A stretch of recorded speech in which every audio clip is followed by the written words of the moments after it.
Hi everyone, you ready for operational excellence? We're going to go back to Japan. We're going to go to a Toyota supplier.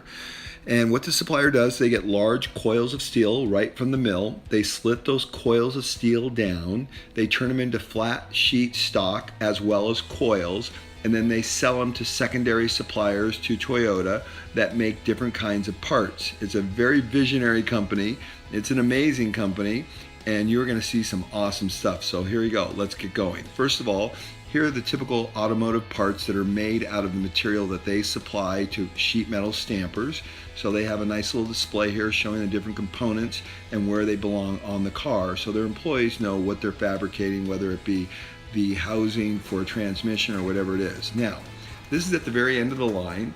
So the sheet stock is being bundled here, and they have some great processes that are really cool. They have these magnetic little tags that go on there. So this one, they're going to build 4 bundles of this. So they have this little magnetic tag that says 1 of 1, 1 of 2. So this is 2 of 3 right here. So he puts the magnetic tag on there. Then they have all the different tags there. So as they build an order, they have all these magnetic tags that go back and forth. It's just very lean, very simple the way they manage the whole system. Here is the material being stamped out and sheet fed into there and then being stamped. And these are the coils. Now they take a barcode, and the barcode tells them everything that's in this particular aisle, so that the crane then can identify where to pick the coil from for the order.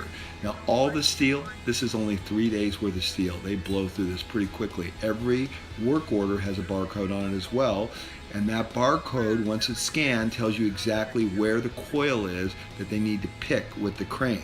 So it's very cool. And then when they slit the rolls, they go on these little dollies that are all automated, and they have little computers on them that tell them exactly where to go. They have little arms that swing up for safety. If you're going to do any repairs on a robot, you have to wear this vest. You go inside the robot cage so that people are visually able to see that you're doing a repair in there. There's no way they would turn a machine on. Of course, there's lockout, tag out. Now the Japanese are great at visual controls. So right here you can see this U-shaped picker that the crane would grab. The key is that when the operator is working this, he has to stand in the white box with the red ring around it for safety. We've gone 104 days without any accidents at all in any regard, whether it be a scrape, a cut, or anything. They're very safety conscious. Now you're going to see the most amazing thing of all, a quick die change, or SMED. So all these slitters have to be changed 5 times an hour because they're constantly slitting these master coils down to very precise sizes for the people that buy the coils from them. So this machinery is highly automated, but they have robots that are actually going to build the die configuration and then change them out on a machine in about 60 seconds. You're not going to believe what you're going to see right now. It is crazy what's going to happen. These are dies that are ready to be inserted into the machine. You can see it's taking the old dies out here on the bottom. That's the old ones that are coming out. And then those are going to go down. Watch what's going to happen here. And then the new ones that have been set up by the robot, these gigantic dies, are going to be inserted into the machine. And then the old ones will be taken out and disassembled by the robot. All the different slitters and spacers. The spacers are yellow and blue. The slitters are the silver color, the metal color. They will be put back on the rack in the appropriate position, and the robot will build the next die configuration. So that die was just changed out that quick. It is crazy. So you have 2 blank cylinders on the top that need to be built, and you have 2 complete dies on the bottom, and now the robots on both sides are going to start disassembling this and then reassembling the new ones while the machine is back running the current job. So here the robot now is going to come in and start taking apart 1 die at a time, 1 ring at a time. It takes off the parts, places them back on the shelf. Now the shelves that are closest to you in the foreground, if you will, those are shelves with both spacers and slitters on them. So the robot's taking the parts off, putting them back on the rack in the appropriate place. So it's both disassembling and assembling at the same time for the new dies. So as the machine's running, it's building the next die set. So this is a very important part of SMED, is you do all this work while the machine is running, so the machine is not stopped. It's only stopped for maybe 60 seconds, and then they can continue to run it. That's part of the whole SMED single minute exchange of dies, which is from Shigeo Shingo. Richio Shingo, my friend, his son.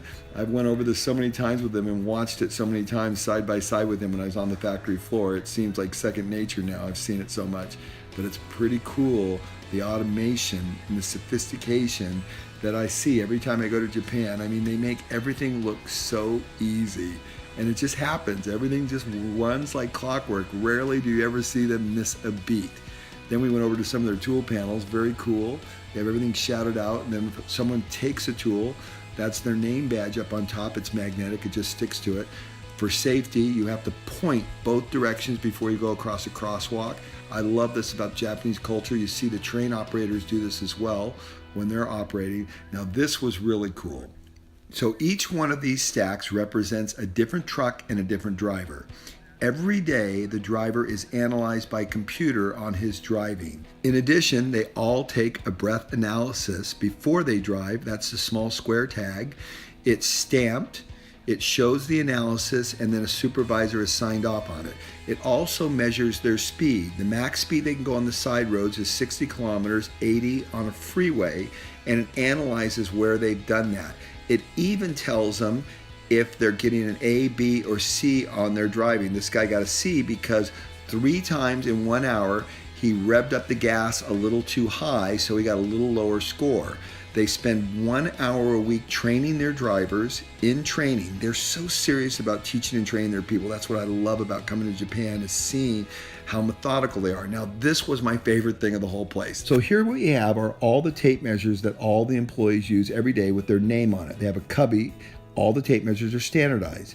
Every day when they come in, they have to take their tape measure and put it on a steel rule and check to make sure it's calibrated. They have 5 different criteria they have to check for on every tape measure to make sure it's ready to use. And they have to sign off in that blue book on every one of those 5 criteria, from the hook being bent, the hook being calibrated, whether or not the marks are clear and legible, the tape measures are in good condition.